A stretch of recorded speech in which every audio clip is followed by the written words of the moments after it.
ایک حدیث میں حضور اکرم صلی اللہ علیہ وسلم کا ارشاد ہے کہ قیامت کے دن اعلان ہوگا، کہاں ہیں وہ لوگ جو راتوں کو جاگتے تھے، جن کے پہلو بستر سے جدا رہتے تھے؟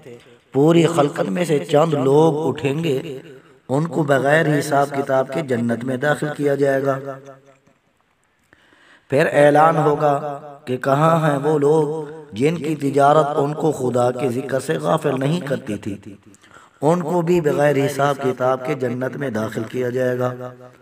یہ وہ لوگ ہوں گے جن کو قرآن پاک بیان کرتا ہے، رجال لا تلہیہم تجارت ولا بیع عن ذکر اللہ۔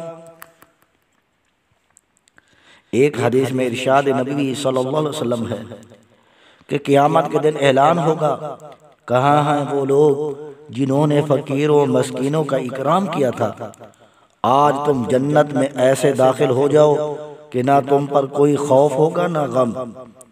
پھر اعلان ہوگا، کہاں ہیں وہ لوگ جو غریبوں کی عیادت کرتے تھے بیماری کے وقت، آج وہ نور کے ممبروں پر بیٹھیں گے اور اللہ سے باتیں کریں گے۔ پھر اعلان ہوگا کہ عقل مند لوگ کہاں ہیں؟ پوچھا جائے گا عقل مندوں سے کون مراد ہے؟ جواب ملے گا، الذین یذکرون اللہ قیاما وقعودا وعلی جنوبہم، جو ہر وقت کھڑے بیٹھے لیٹے اللہ کو یاد کرتے تھے، ان کے لیے بھی ایک جھنڈا بنایا جائے گا اور بغیر حساب کتاب کے جنت کا داخلہ طے کر دیا جائے گا۔ پھر اعلان ہوگا کہ میرے پڑوسی کہاں ہیں؟ پوچھا جائے گا، یا اللہ آپ کے پڑوسی کون ہیں؟ اللہ تعالیٰ فرمائیں گے کہ مسجدوں کو آباد کرنے والے، ان کو بغیر حساب کے جنت کا داخلہ ملے گا۔ الغرض باقی مخلوق میں سے ارب خرب خرب انسانوں کا حساب دنیا کے 6 گھنٹے جتنے وقت میں ہو جائے گا۔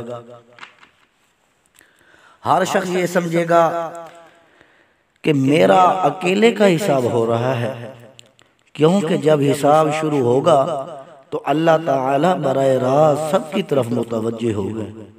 یہ نہیں ہوگا کہ تو ابھی ٹھہر جا، تیری باری بعد میں آئے گی، وہاں نظام ہی کچھ اور ہوگا۔